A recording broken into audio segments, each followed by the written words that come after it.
à tous et bienvenue dans cette nouvelle vidéo. Aujourd'hui, vous n'êtes pas sans savoir que le bac 2020 se passera en contrôle continu et c'est pourquoi j'ai décidé aujourd'hui de vous faire cette vidéo avec mes astuces et conseils pour que vous obteniez les meilleures notes possibles à cet examen. La plus grande erreur que font les lycéens et les étudiants pour essayer d'avoir des bonnes notes, c'est d'essayer d'avoir des bonnes notes pour les mauvaises raisons. Par exemple, pour faire plaisir à ses parents. Ça, en termes de motivation, ça ne va pas marcher et vous n'allez pas obtenir les résultats escomptés. Ensuite, la plupart des étudiants pensent également que pour avoir des bonnes notes, il faut tirer un trait sur sa vie sociale et se mettre à bosser 24 heures sur 24 comme un petit esclave. Non, pas du tout. Je vais t'expliquer également pourquoi dans cette vidéo. Et enfin, la plupart des gens pensent également que obtenir des bonnes notes, c'est tout ce qui compte pour réussir dans la vie. Je ne suis pas du tout d'accord avec ça et je vais également t'expliquer pourquoi. Donc aujourd'hui dans cette vidéo, on va parler des 3 grands piliers qui sont pour moi primordiaux pour atteindre des bonnes notes. Justement, c'est notre objectif du jour. Ces 3 piliers vont être la motivation, la concentration et l'organisation. Donc concernant la motivation, il faut que tu arrives à te trouver un objectif qui te tienne à cœur à toi. Donc ça peut être justement avoir le bac, que ce soit même le brevet. Si ça se trouve, tu es en train de passer le brevet, je ne sais pas qui est en train de me regarder actuellement, mais c'est vrai que le brevet également va se passer en contrôle continu. Ça peut être simplement réussir à obtenir 15 de moyenne cette année ou augmenter ma note dans telle matière. Donc cet objectif, ce que je peux te conseiller, c'est de suivre la méthode qu'on appelle SMART. Donc la méthode SMART, c'est une méthode que tout le monde utilise dans le milieu du travail, ou qu'en tout cas beaucoup de gens connaissent. Donc la méthode SMART, elle dit que ton objectif, donc le S, c'est qu'il doit être spécifique, donc c'est-à-dire qu'il faut qu'il soit vraiment énoncé de manière claire. Donc ça peut être obtenir 15 points de moyenne générale en mathématiques pour l'année de terminale. Ça, typiquement, c'est un objectif qui n'a pas de biais, c'est-à-dire que par rapport à un objectif qui pourrait être « je veux devenir meilleur », eh bien ça, c'est un objectif que tu ne pourras pas justement atteindre sans le clarifier si tu veux. Ensuite, il faut qu'il soit mesurable, c'est-à-dire qu'il faut que tu sois capable en fait de dire je l'ai atteint si j'atteins tant, donc mesurable, quantifiable en fait. Ensuite, il faut qu'il soit atteignable, c'est-à-dire que c'est triste à dire, mais si t'es dernier de la classe en maths aujourd'hui, ce n'est pas en 3 mois que tu vas réussir à passer premier de ta classe, ça ne marche pas comme ça. Donc quelque chose d'atteignable, vraiment, il faut que tu sois capable de te dire oui, si je mets tout ça en place, évidemment que c'est atteignable parce que jusqu'ici peut-être c'est vrai, je reconnais que je n'ai pas fourni tous les efforts nécessaires pour réussir à augmenter ma moyenne générale de mathématiques par exemple. Ensuite, il faut que ce soit un objectif réaliste, c'est-à-dire il faut que tu sois capable de faire la liste de tout ce qu'il faut que tu fasses, que ce soit en travail ou peut-être en action à mener. Si ça se trouve, tu vas faire appel à des cours particuliers, tu vas demander à tes amis de t'aider, de t'expliquer certaines notions, tu vas devoir travailler certains chapitres de manière plus intense, peut-être revenir même sur des chapitres des années précédentes. Tout ça, il va falloir que tu fasses un genre de planning sur les prochains mois à venir, ce qui nous amène en fait à la dernière étape. Il faut que ton objectif ait une deadline, c'est-à-dire que il faut que, par exemple, tu te dises je veux 15 de moyenne à la fin du trimestre, donc la fin du trimestre est dans 3 mois.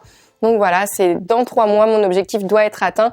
Donc c'est la méthode SMART qui permet justement d'éviter d'avoir à se fixer des objectifs qui n'ont pas de sens.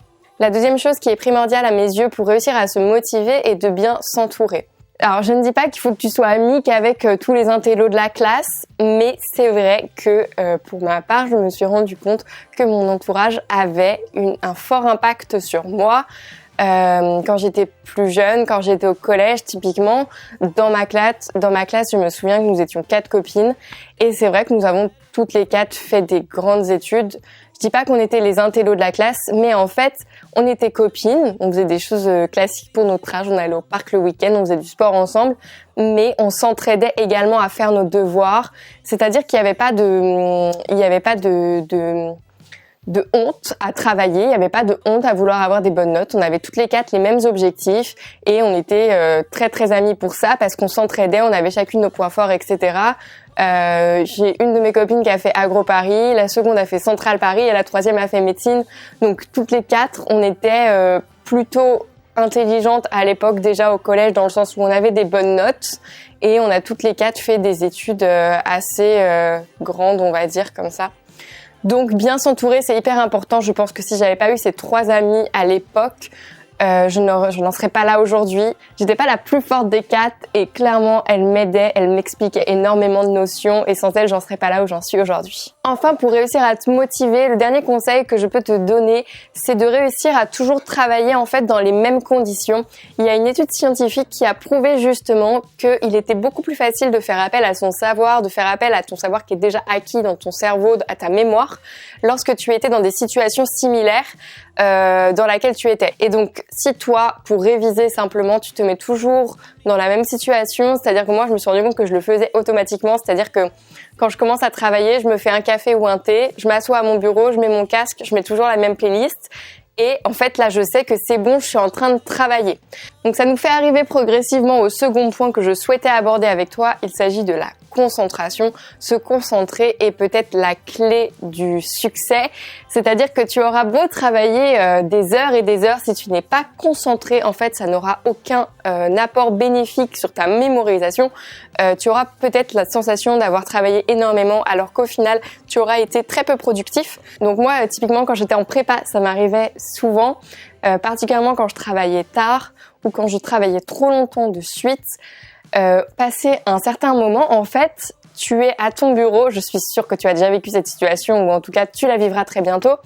Je suis à mon bureau et j'ai l'impression d'être en train de travailler ou en tout cas vraiment j'essaye, je donne tout ce que j'ai. Parfois ça fait plusieurs dizaines de minutes que je ne fais rien, c'est-à-dire que je relis infiniment la même page et je n'arrive pas à me concentrer pour ingérer l'information. Mais en fait, c'est juste qu'il faut faire une pause et ça sert à rien de te buter, ça sert à rien. En fait, il y a un moment, ton cerveau, il en peut plus. Donc, ce que je te conseille de faire, c'est de faire des sprints de travail de 25 minutes peut-être au début si tu n'es pas habitué, 25, 35 minutes, puis tu augmentes progressivement. Je te conseille de jamais dépasser 1 heure. Je vais être très claire avec toi, quand j'étais en prépa, ça m'arrivait de travailler jusqu'à 4 à 6 heures de suite. Mais je pense que quand on est au lycée ou quand on est au collège, on n'est clairement pas prêt à ça. Et je pense que moi-même en prépa, 4 à 6 heures de suite, il y avait forcément un moment où il y avait de l'information qui passait pas. Donc je travaillais 4 à 6 heures de suite, j'étais même capable parfois de travailler toute la nuit et de dormir genre 10 minutes avant d'aller en cours. Je peux t'assurer que l'examen que j'avais derrière, j'étais sûre de le foirer, il n'y avait pas de problème. En fait, j'avais tellement peur de rater, j'avais tellement peur de l'échec que j'essayais de faire le maximum qui était en mon pouvoir pour réussir, mais ça ne marche pas. Il faut absolument, et ça on en arrive au dernier point du point concentration, il faut absolument que tu aies une routine de vie saine. Je me suis rendu compte avec les années à quel point c'était primordial. C'était pas le cas avant, c'est-à-dire que quand j'étais en prépa ou quand j'étais au lycée, je faisais pas du tout autant attention à ma routine de vie que maintenant. Typiquement, il faut bien manger. Alors ça, c'est un conseil très difficile à suivre, je sais, surtout en cette période de confinement. Mais bien manger, c'est vraiment très important. Donc, quand j'entends bien manger, c'est en bonne quantité, équilibré, c'est-à-dire que il faut que tu manges de tout, mais il ne faut pas que ce soit 100% que des légumes ou 100% que du riz et des pâtes ou 100% que du chocolat. Voilà, tu as le droit à tout, mais il faut vraiment que tu équilibres tout. Je te conseille dès que tu as faim, de pas te priver. Moi, je sais qu'en prépa, je mangeais énormément. C'est normal, tu travailles énormément, mais de le faire de manière réfléchie. C'est-à-dire que certes, parfois, je me permettais d'aller manger un carré de chocolat à droite à gauche. Je te conseille d'avoir toujours des fruits à portée de main. Moi, c'est le truc qui m'aidait énormément. Des fruits et des fruits secs aussi. Ce sont des choses que tu peux toujours avoir à portée de main qui vont vraiment t'aider, ils vont aider ton cerveau. Et on en arrive donc au deuxième point. Pour aider ton cerveau, il faut l'oxygéner. Donc, pense à faire du sport. Dans l'idéal, il faut que tu fasses du sport tous les jours, si c'est possible, même si c'est 20-30 minutes. Tu te fais une petite séance ou bien tu vas même à un cours de sport si tu as un cours de sport avec tes amis. Bon, en ce moment, c'est pas possible, mais ce sont des choses. Faire du sport, bien manger, c'est primordial. Et enfin, le dernier point, c'est bien dormir. En prépa, je négligeais énormément le sommeil. J'étais capable de bosser des nuits entières avant d'aller en cours, avant même d'aller en examen.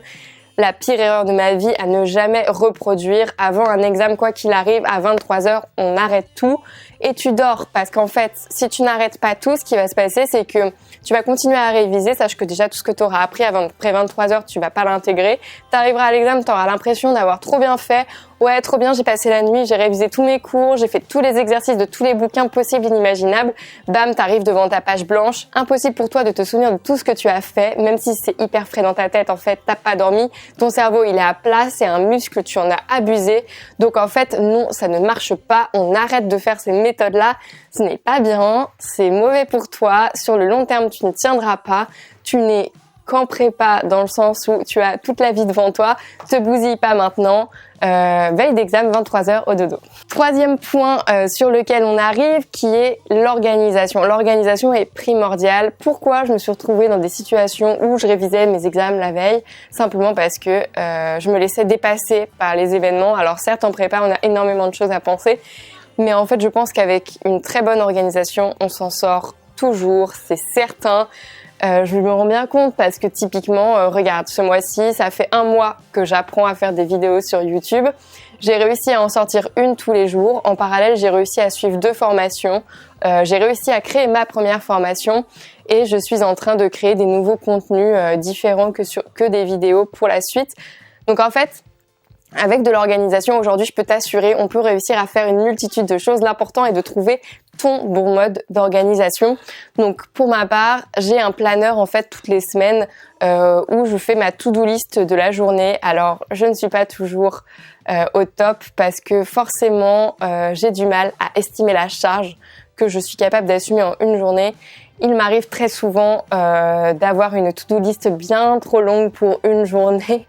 En fait, il faudrait que j'ai 48 heures en 24 heures, mais ça n'arrive pas. Du coup, ce que je te conseille, c'est de te laisser des jours de libre dans ta semaine. Donc moi, typiquement, souvent le vendredi, c'est journée libre. Pourquoi ? Parce qu'en fait, de toute façon, il y aura des tâches que je m'étais données dans les 4 jours précédents que je n'aurais pas été capable de le faire et je le sais. Donc le vendredi, c'est le jour où en fait, je rattrape tout mon retard.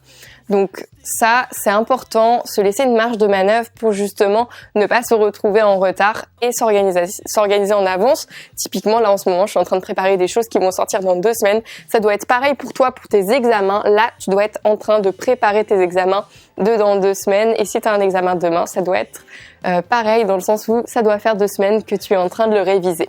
Enfin, pour la prise de notes, ce qui m'a vraiment aidée en prépa, et c'est là que, en fait, ça va te choquer, c'est là que j'ai commencé à beaucoup moins travailler chez moi et à augmenter mes notes de manière très conséquente.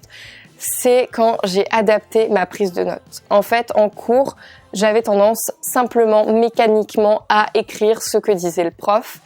Et en fait, parfois, je me rendais compte que déjà, c'était pas une attitude active. Je n'étais pas du tout en train d'écouter ce que disait le prof réellement. Je n'étais pas du tout dans un mécanisme où j'essayais de comprendre ce qu'il était en train de dire. J'étais simplement dans du recopiage. Parfois, je n'intégrais même pas l'information. Je rentrais chez moi, je voyais ce que j'avais écrit, je ne comprenais pas un mot de ce qui était écrit. Donc, le jour où en fait, j'ai changé mon attitude, où j'ai commencé de 1 à ne pas prendre tout en note, c'est-à-dire qu'en fait, quand le prof parlait, alors ça choquait mes collègues, mais je ne notais pas tout. C'est-à-dire que je notais vraiment que les informations qui me paraissaient nécessaires pour moi. Par contre, je notais des choses en plus. C'est-à-dire que s'il y avait des choses que je comprenais pas, déjà, premier réflexe qui a changé ma vie en école, j'étais insupportable pour ça, mais je posais des questions, je faisais le cours avec le prof, je posais toutes mes questions directes en cours, j'optimisais mon temps, je n'avais pas de temps à perdre, il fallait que je comprenne. C'est ce qui a vraiment changé ma vie parce que je ne sortais plus de cours tant que je n'avais pas compris tout ce que venait de m'expliquer le prof. Et dès que le prof apportait une réponse à une de mes interrogations, je prenais des notes en fait dans mon cahier pour que lorsque j'allais relire mes notes, je sois capable de nouveau de recomprendre ce que j'avais compris en cours. Je sais pas si tu m'as suivi. La prise de notes, voilà, le jour où j'ai commencé à faire ça, en fait, ça a changé ma vie. Pourquoi ? Parce que quand j'ai commencé à faire ça, déjà le soir, honnêtement, la relecture des cours allait beaucoup plus vite. Je ne travaillais quasiment plus chez moi. En fait, il faut savoir que quand j'étais en dernière année d'école, j'ai suivi 3 diplômes en parallèle, ce qui fait que j'avais, je sais pas combien d'heures de cours j'avais par semaine, mais j'avais cours toute la journée, du lundi au vendredi. Le samedi, j'avais le cours dans une seconde école et le soir, pendant la semaine, j'avais cours sur un 3e diplôme. Donc en fait, j'avais cours de 8h à 21h tous les jours et le samedi de 9h à 18h. Voilà, c'était à peu près ça mes horaires. Donc autant te dire que le travail personnel était assez ridicule, j'avais très peu de temps pour moi. Du coup, j'étais hyper active en cours parce que pas le choix. Donc en fait, quand j'allais en cours, c'était pas pour chômer, je prenais toutes les notes possibles et inimaginables, je posais toutes mes questions et en fait, je me devais de sortir de cours en ayant tout compris. Alors ce conseil il est un peu égoïste parce que je suis persuadée au fond de moi que finalement si tout le monde fait ça, le cours ne ressemble plus à rien. Mais il n'empêche que s'il y a un ou deux éléments qui font ça, déjà ça rend le cours un peu plus vivant. Je pense que les profs sont contents finalement d'avoir des gens intéressés à ce qu'ils font. Et en plus, je suis persuadée que si toi tu te poses une question pendant ce cours, sache que t'es pas tout seul et que ça va aider bien d'autres élèves et ça a souvent été le cas pour ma part. Ensuite, trouvez votre organisation. Pour ma part, j'avais un classeur avec chaque matière chez moi et un trieur dans mon sac. Ça, c'était l'organisation de base. Il y en a plein qui ont ça. T'as le trieur avec tes matières de la journée, les classeurs chez toi, tu classes. Moi, je classais quand c'était acquis. Tant que je n'avais pas passé l'examen, j'avais tout dans mon trieur. Comme ça, je pouvais le réviser quand je voulais. Je classais d'un côté le cours, d'un côté les exercices. Et en plus les fiches, parce que les fiches c'était très important pour moi parce que j'aimais bien qu'il y ait plein de couleurs, etc. Et que dans les fiches je mettais vraiment que ce que je devais apprendre par cœur, sachant que je détestais le par cœur. Du coup, pour ceux qui n'aiment pas le par cœur comme moi et qui sont très très nuls à ça, ça se voit. Je suis incapable de faire une vidéo en récitant un script par cœur. Je suis obligée d'improviser. C'est parfois assez long du coup. Mais du coup, pour ceux qui détestent le par cœur, mon astuce c'était de me créer des phrases. En chimie organique, ça existe énormément. Je me créais des phrases et en fait, chaque première lettre de la phrase correspondait à, par exemple, un atome. Ça me permettait, par exemple, je me souviens, il y avait des phrases comme ça pour apprendre tous les halogènes dans le tableau périodique. Enfin voilà. Ça, c'est des exemples, c'est des astuces, c'est des moyens mémotechniques à mettre en place. Moi, ça marche bien.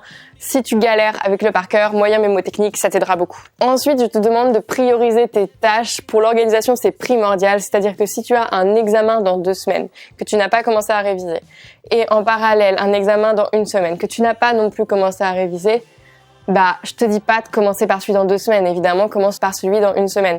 Ensuite, mine de rien, même si c'est important, t'es à l'école, il faut avoir des bonnes notes. Je vais te conseiller de quand même choisir les matières que tu préfères. C'est-à-dire que il y avait des matières que je détestais. Je faisais le minimum syndical. C'est-à-dire que j'allais pas non plus sans avoir rien révisé, j'allais pas non plus sans avoir rien travaillé. Mais il y a un moment, encore une fois, ça sert à rien de se buter. Je savais que cette matière-là, je comptais l'arrêter. Je savais que, ça c'était quand j'étais beaucoup plus grande, c'est quand j'étais en prépa, pas au lycée. Mais je savais que cette matière-là n'était pas la matière qui me tenait à cœur et je savais que j'avais déjà fait le choix de la quitter très rapidement. Donc en fait, je la priorisais pas, c'est-à-dire que je me butais pas pour essayer d'avoir 20, c'est-à-dire que je faisais le minimum, je voulais viser la moyenne. Par contre, vraiment, je mettais tous mes efforts sur des matières qui me plaisaient et je peux t'assurer que là, ça payait vraiment et qu'au final, du coup, ça valait plus le coup parce que les matières que j'aimais, j'avais des meilleures notes et ça me permettait de passer dans le cursus qui m'intéressait. Donc vraiment, concentre-toi sur ce qui te plaît. De toute façon, ça, c'est un conseil qui t'aidera dans toute ta vie. Si tu te concentres tes efforts sur des choses qui te plaisent, comme ça te plaît, de facto, tu seras meilleur que les autres. Donc vraiment, fais ce qu'il te plaît, mine de rien, c'est très important. Enfin, dernière chose, ça c'est un peu un conseil que je veux te donner, j'ai commencé à l'aborder en introduction. En fait, les notes, c'est pas tout dans la vie, même si là je t'ai donné plein de conseils pour justement te motiver à atteindre tes objectifs, réussir à te concentrer, réussir à réviser de manière efficace, à t'organiser. Les notes, c'est pas tout. Vraiment, il faut arrêter de mettre une grosse pression là-dessus. Moi, je sais que j'ai reçu énormément de pression de la part de mes parents concernant mes notes, c'est vrai. Je sais que ma sœur aussi, mais elle avait peut-être moins de soucis que moi là-dessus. Elle avait des meilleures notes que moi. Ma petite sœur, j'ai l'impression que c'est moins le cas. Comme si mes parents avaient intégré quelque chose, qui est pas plus mal. Mais en fait, les notes, c'est vraiment pas tout. En tout cas, c'est pas ce qui va faire de toi quelqu'un de différent. Il faut que tu saches qu'aujourd'hui, le taux de réussite au bac, comme je le disais, est de 91, un peu plus de 91%. Ça veut dire quoi? Ça veut dire que tu vas juste te retrouver en ayant le bac dans les gens moyens en France. C'est horrible ce que je vais dire, mais si tu veux te démarquer, il va pas falloir que tu t'arrêtes au bac. Il va falloir que tu ailles t'intéresser à d'autres sujets, que dès le bac, en fait, tu sois capable en parallèle, au lieu sur ton temps libre de passer ton temps à regarder Netflix, même si c'est très important de se divertir, intéresse-toi à des choses qui te plaisent. Tu as accès à toute l'information possible et inimaginable grâce à Internet. c'est une chance que n'avaient pas les générations précédentes. Donc en fait, si tu t'intéresses à quelque chose, ou même si tu te balades par hasard sur YouTube et que tu trouves des vidéos, je sais pas, sur le marketing, que tu trouves des vidéos sur les sciences sociales, tu tombes dessus un peu par hasard. Aujourd'hui, il y a plein de gens qui font des choses exceptionnelles sur ces plateformes et qu'au final, tu te rends compte que ça te plaît. Mais en fait, fonce. C'est-à-dire, continue à t'intéresser à fond. L'éducation ne doit pas s'arrêter à l'école, l'éducation ne doit pas s'arrêter à tes études. Si tu fais ça, tu vas juste finir dans les gens moyen. C'est super triste ce que je dis, mais c'est vrai.